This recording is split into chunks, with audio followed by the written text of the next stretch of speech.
Hey everybody, this is Megan Jackson with Meditec's Google Hangouts on Air. I'm the social media specialist for Meditec, as you have noticed.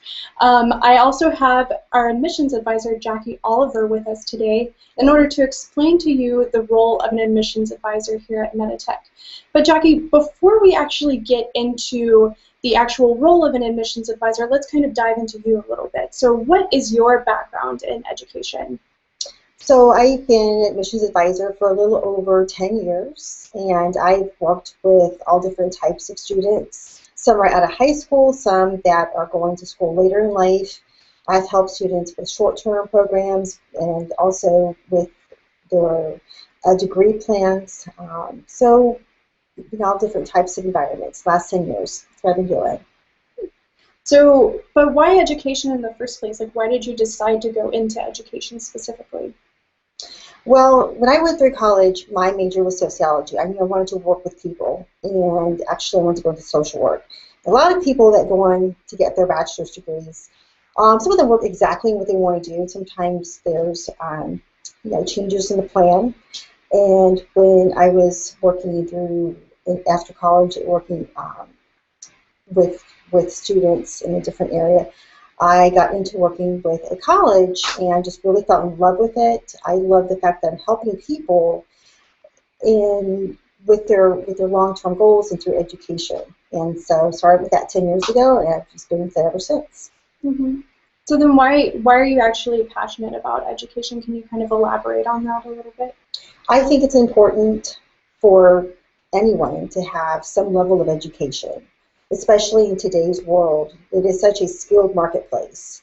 Not to say that you have to have a master's degree in IT to be successful, but some kind of tangible skills are really important in order to pay your rent, in order to have a car, just to have the basic necessities and then some for your family.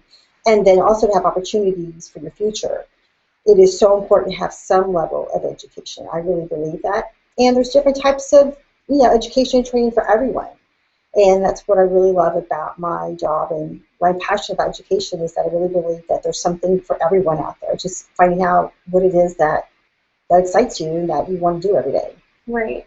And I definitely think that something, just from working with all of the admissions advisors here at Meditec, is something that we all have in common. Like, we really want to make sure that you're getting the right fit, that you are kind of expanding your career and going towards success in a way that you'll see tangible steps towards like a higher goal that you have. Exactly. But in lieu of that, what exactly is the role of an admissions advisor? Being that you're this passionate about it, what is an admissions advisor supposed to do? Well, there's a lot of hats that we wear, but most important of all is that we listen very carefully to what that person is saying. Every single person, every single student has a different story to tell. They have different backgrounds. They have different educational levels they bring to the table, and they all have different goals. So we listen to what it is they want to do, make sure that they understand what it is that we can help them with. And the bottom line is help them get that path to success. Mm-hmm. So, and then when people first talk to you on the phone, though, what exactly do you tell them? Like, what is the role of the admissions advisor? What I always tell them is that my role as an admissions advisor is to listen to and understand exactly what it is that they want for themselves in their future, for their families.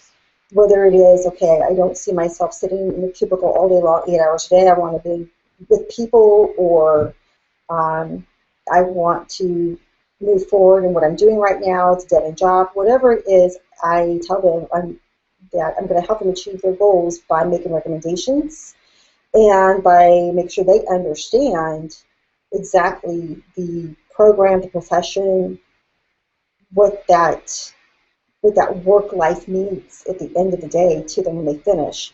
My job is not here to sell them, to put any pressure on them to do something they're not comfortable with. It is just to be their partner in success and their educational success, and just to help them along the way. So, and then how exactly do you implement that? So, as far as on a day-to-day basis, when you first get somebody on the phone, I know you give them that kind of, overall view of what an admissions advisor does, but what do you do for them? Well, there's two sides to that. So, of course, the first part is to talk about the program, the curriculum, the academic side, and what it means in their everyday learning process and what that's going to bring to them at the end. What that piece of paper is going to mean, what doors it's going to open.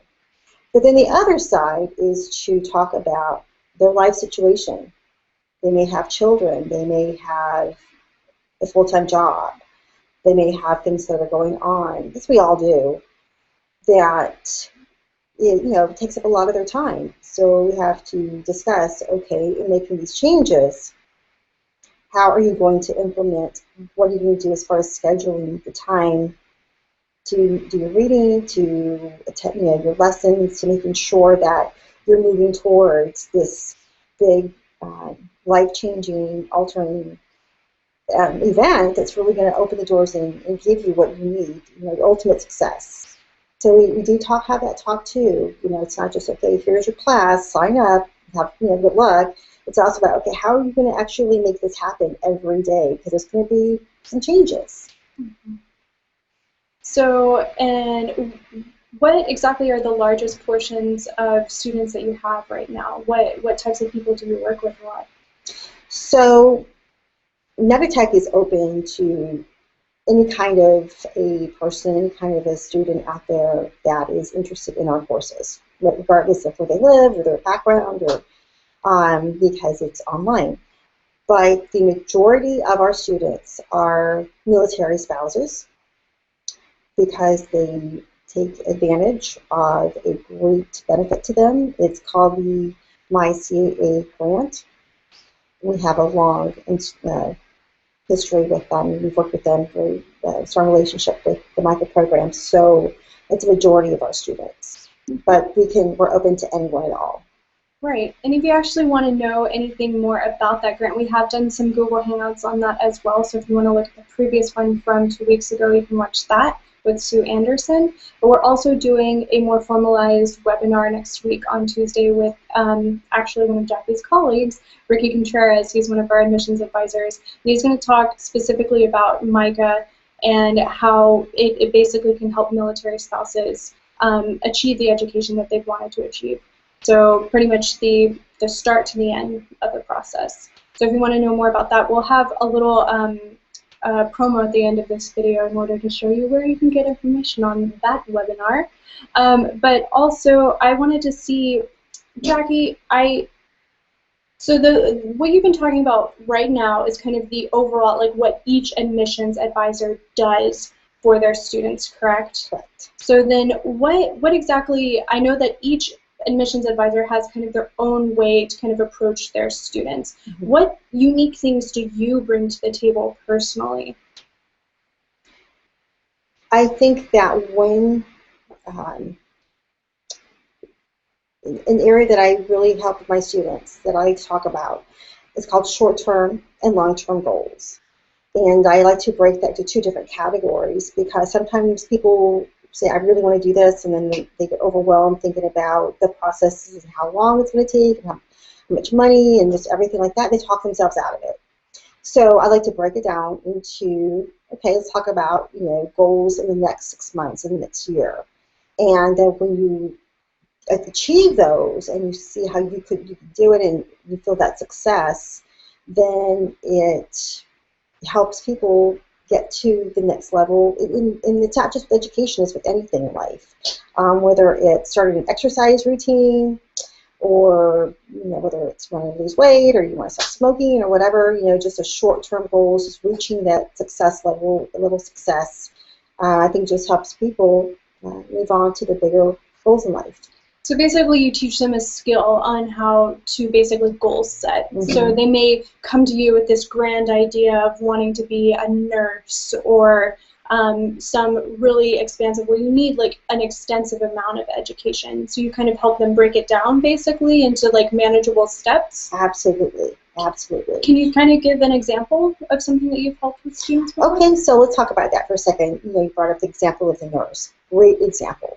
So I talk to people all the time that ever since, they'll tell me, since I was little, I've always wanted to be a nurse. Well, so then we go back to the talk about, okay, let's discuss what's happening at home with your, maybe you're a military spouse, you've got children, and you are going to be moving every 2 to 3 years.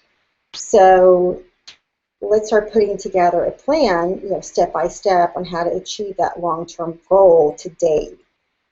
In short-term plans, there are some skills that you can add to your resume that you can learn, you can develop, and then when you get to a place where you can devote more time, when your kids are going to be in school, you can go to school yourself full-time, and you're going to be at a place where you can really start getting those college credits to move into a nursing program. There are things that you already have academically and professionally that's going to help you get into, for example, a nursing program.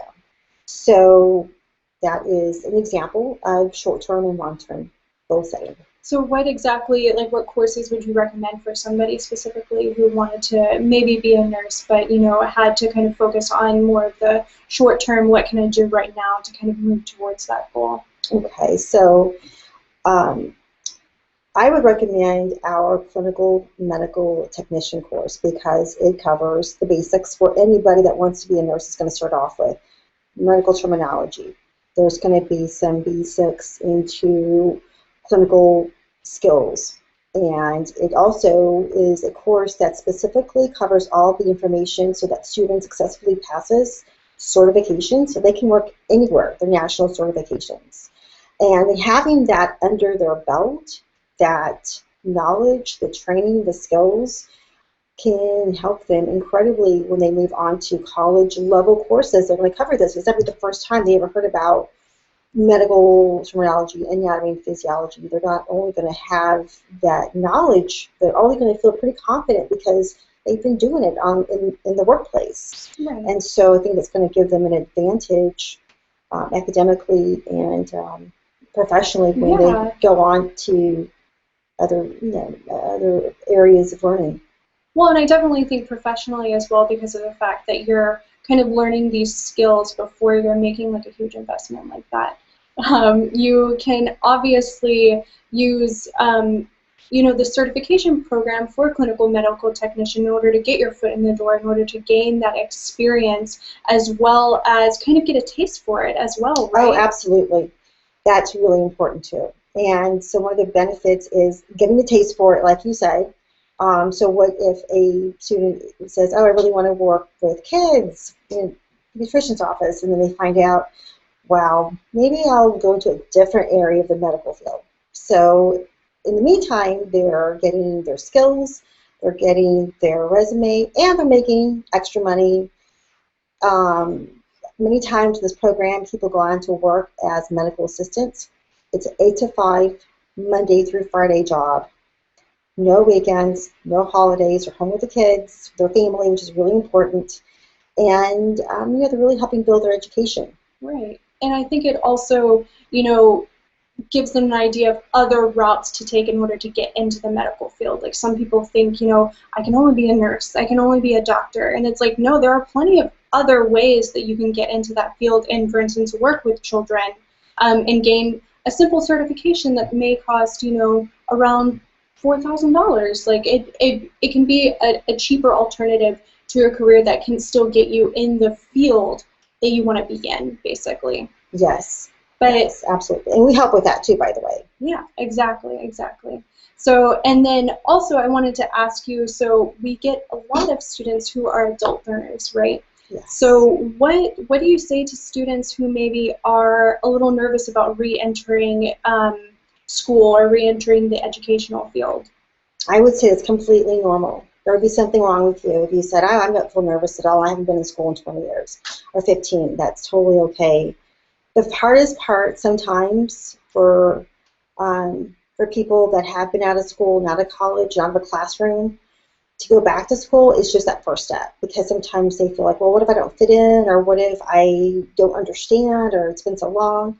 So that first step is the hardest, but what I always tell people is that it doesn't matter how long it's been since you've been in school, whether you were straight A's or whether you were a C student.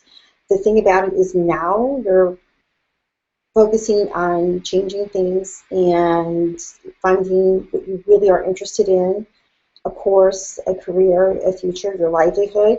That is really what you need to do, is keep your eye on the prize, because with our courses especially, it's all focused around that specific position that you want to go into. There's not going to be algebra, or you have to write papers. It's not going to be history or Greek mythology. It's all about specifically what it is you want to go on to do.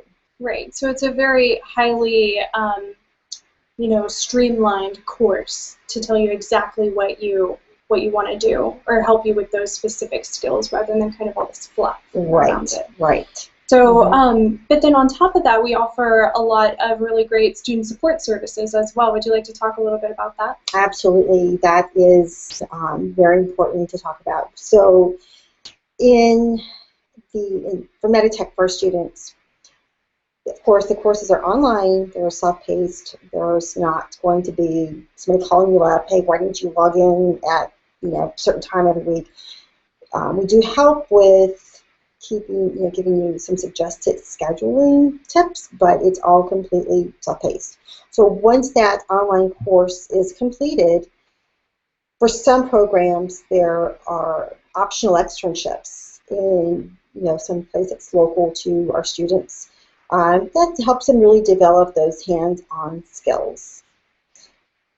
And also with that, we have help with career or job placement assistance. We've got a great team, a great lady that does that for us. So she'll help with putting together a resume. Maybe you've never had help putting together one, or you don't know where to start, or you just want somebody to look at yours and say, okay, what do you think? She does a great job with that. She will help our students to make that transition from student to professional to landing that job they really want. Right. And then on top of that, we also have live instructors. So we actually have instructors. A lot of online schools maybe just let you go in there and you have the course and you kind of have to figure it out on your own. But we actually have instructors for each of our courses that are there to help you if you need some further explanation. And we also do online study groups as well. So we do actually have support while you're in the class too. So, and that's one thing that we really pride ourselves on, because just like Jackie said, her passion is helping students, and so is mine. We want to make sure that you have that that support throughout the entire process, not just at the beginning and picking the correct course. But otherwise, let me see. We're on time. So we still have about 10 minutes. I wanted to go ahead and open it up. Does anybody have any questions for us? Give it a moment.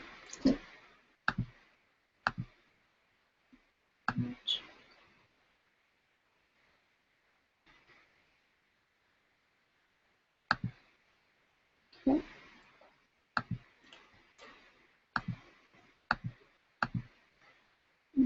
Let's look at the chat. Nope. Well, if we don't have any questions, I'm going to leave it up to Jackie. Is there anything else that you wanted to kind of talk about your role and how you help students, and anything you want to kind of leave the hangout with? I just encourage anyone that has any questions about Meditec, or maybe their goals or their previous education, just want to know what they can do or where they can go, just reach out to one of us here, and we will answer your questions. We'll listen. We'll make sure that when you leave, you feel like you really got the help that you were looking for. Oh, we actually have a question. Okay, so would you be our admissions advisor throughout my whole time as a student? Absolutely, absolutely. Our admissions advisors have ways to keep in touch with their students, whether it's through their Meditec Facebook page or Twitter or just good old-fashioned picking up the phone, texting. So absolutely. Right. So and then that's also a process of us like basically showing how we provide support throughout the entire process. We don't just leave you hanging once you start your class. You're not just left there. You have multiple people that you can reach out to if you have a question. Absolutely. We love to hear when our students get back in touch with us after their first tests and tell us how great they did, how they're enjoying the course, and so we love to keep in touch. Great. And it looks like we have one other question. Okay. So do you have to have a high school diploma in order to take our courses? The high school diploma or GED, that is very important because our courses are, again, they're short term and they are designed 100% at the end of it all to move directly into that job, into that profession that you want to go into. So when you start working in the professional environment, one of the requirements, the first things they will ask is, high school diploma or GED. And if, folks out there are still working on it, no problem. Let us know, and we can make some recommendations to help you, and keep in touch with you along the way until you do complete that. Right, exactly. And we do partner with some organizations that can help you on that road as well. So we won't just drop you or anything if you don't have your high school diploma. Yeah, exactly. So that's just something like when you talk to your admissions advisors at the beginning, just let them know, hey, this is what's going on. We can definitely help you down that road as well. So any other questions? Are we good? Anything else? You're still leaving off with something? You finished? You good? Well, just again, any student out there that might have questions, might be nervous about talking to admissions advisor, we're just here to help.